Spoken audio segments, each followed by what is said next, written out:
is a devastating thing for my family and myself right now. Since the world learned of her divorce, there have been wrong narratives about the broken marriage, with many internet trolls blaming her. Nicole Kidman has been quiet about what really happened in her 19 years of marriage to Keith Urban. Now, for the first time, Kidman says, "I can't take it anymore." She has broken down in raw honesty, revealing the struggles she endured and the shocking realities that brought about the crash of their marriage. Ready for all the updates? Then stick to the very end of this video. You don't want to miss any part. During a recent interview, Nicole spoke with pains in her eyes about the realities of her marriage that eventually landed her in yet another divorce. Her marriage to Keith was her second after she had divorced Tom Cruise in 2001, a divorce that had left her shattered and questioning her worth as a woman. Back then, her split from Cruise was one of the most shocking stories in Hollywood. The glamorous couple, adored as the golden pair of the industry, suddenly crumbled before the public eye. Nicole admitted that she had entered that marriage as a young woman, almost swept up by Tom's charm, his power, and the whirlwind of fame that came with him.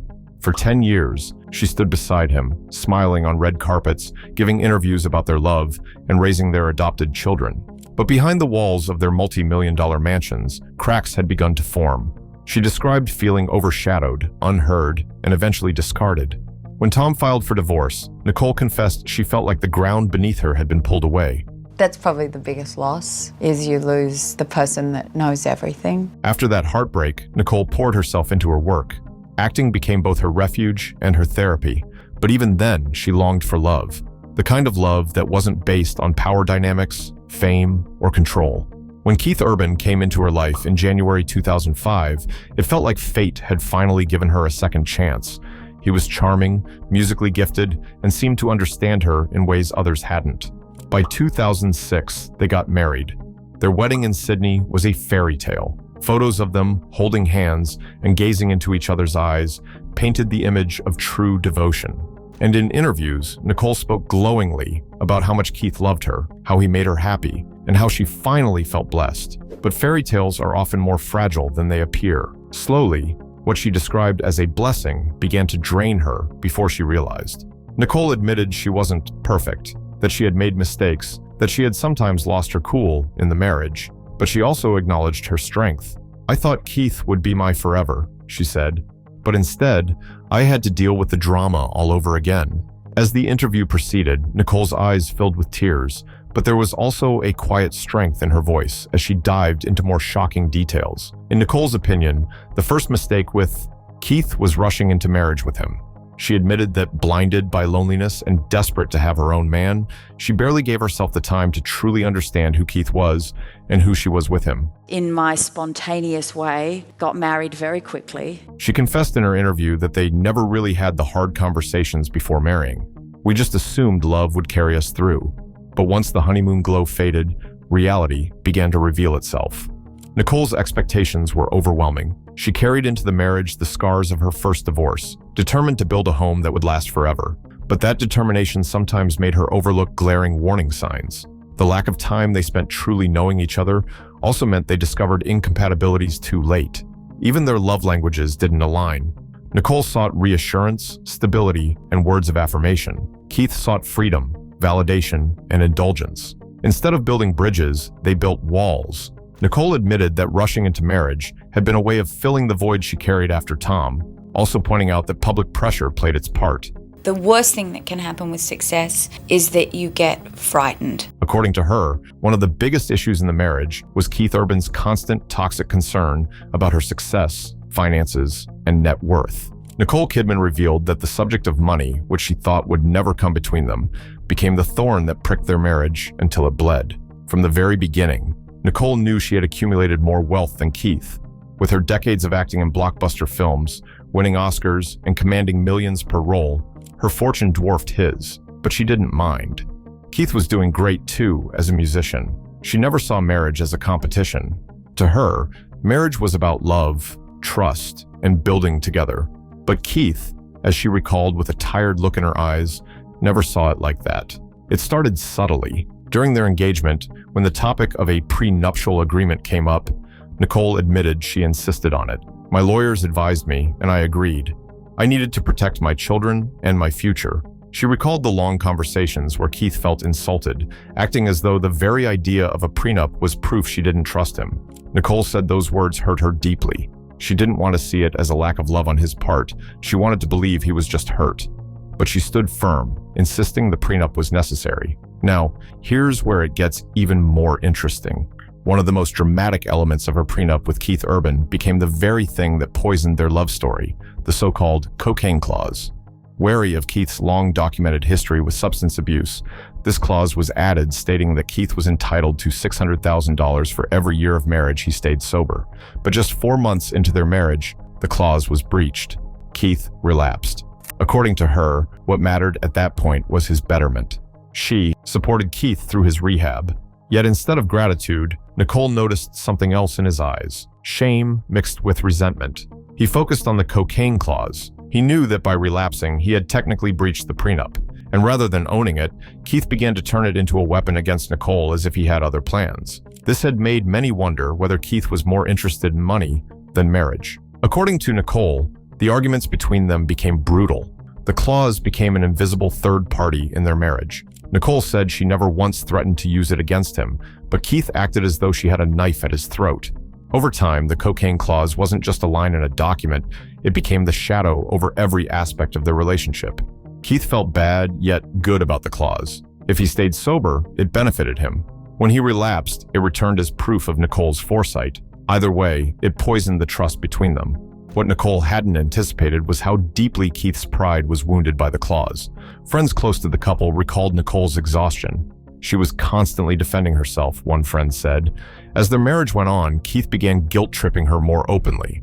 Those arguments became a recurring theme. No matter how much she tried to love him, support him, or even share her success openly, Keith's insecurities grew louder. Publicly, he would smile beside her at award shows, but privately, he would accuse her of making him look small. She recalled an after-party where she had won a major award. While everyone praised her, Keith complained about living in her shadows. That whisper, she said, felt colder than any silence they had ever shared. He complained about the focus being on her whenever they were out together, how the press was more interested in her and how everything seemed to revolve around her more.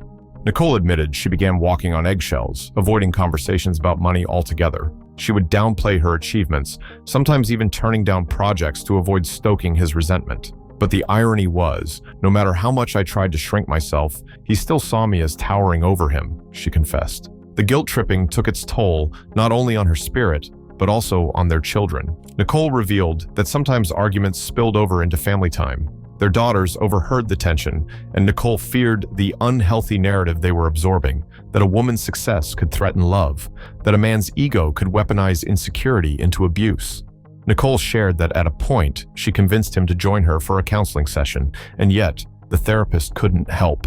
It was after that session that she realized she couldn't take it anymore because things only got worse. Looking back, Nicole admitted that the prenup was a thing of big concern to them from the very beginning of their marriage. Nicole also addressed critics who have rushed to blame her career and work choices for the collapse of her marriage. Some have gone as far as linking her role in the 2024 film Baby Girl to her personal life, joking that she took on the character's wild ventures because she wasn't getting the same passion from Keith. What made things even messier was a comment Nicole made during a recent interview, a statement that many fans believe all but confirmed those rumors. Do you have this wonderful thing where you can go and get lost in somebody else's life? Suddenly, people weren't just gossiping about the divorce, they were questioning what the real dynamics of her marriage had been all along. Many now wonder whether it was an open marriage at a point. The craziest part, just a few months before their divorce, on June 25th, 2025, Nicole had shared a heartwarming anniversary photo of her and Keith on Instagram,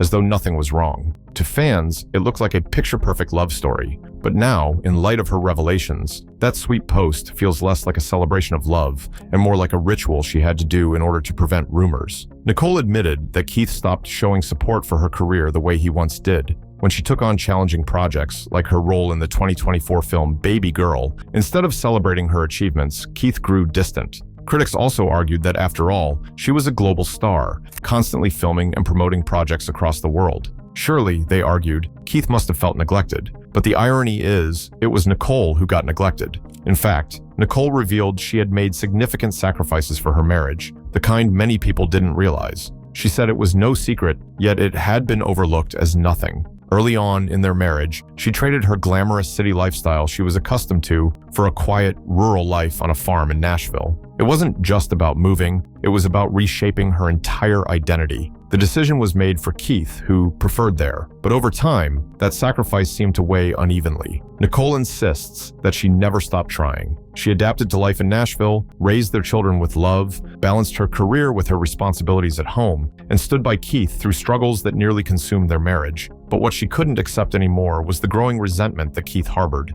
especially over her choices. Moving on, Nicole spoke about the impact of the whole situation between her and Keith on their children, as well as how these impacts made her come to the point where she couldn't take it anymore. For Nicole, it was never just about herself. The breaking point came when she realized the emotional toll the marriage was having on their children and how her own mental health had begun to collapse under the strain. The cracks in the marriage had been widening for years, but Nicole had convinced herself that she could hold everything together for the sake of her family. She had built her life around her children, ensuring they had stability even when her career demanded constant travel and long days on set. At first, she managed to balance it all, her work, her marriage, and her role as a mother. But as conflicts with Keith deepened, the atmosphere at home began to change. The tension was no longer something she could hide behind closed doors. It seeped into the household in ways the children could not ignore.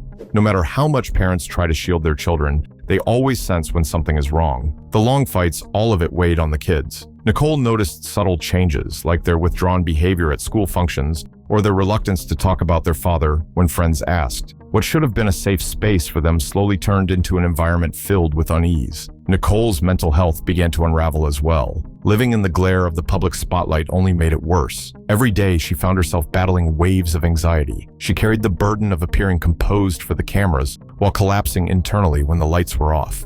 The constant duality between public perfection and private despair became impossible to manage. The situation reached a particularly painful peak when their daughter stepped into the spotlight with her runway debut. This moment should have been a proud and celebratory milestone, a chance for her daughter to shine in her own right. Instead, it was overshadowed by the cloud of the relentless focus on whether Keith would attend or how Nicole would present herself. They couldn't even really pay attention to their young daughter's accomplishments as parents. For Nicole, it was heartbreaking to see her daughter's success tainted by issues that had nothing to do with her. Over time, Nicole came to accept that the damage was not just between herself and Keith, but was spreading into the lives of those she most wanted to protect. The children, already growing up under the scrutiny of being born into celebrity households, now had to shoulder the additional weight of public curiosity about their parents' struggles. Their privacy was eroded as tabloid photographers and gossip blogs treated the family's pain as entertainment.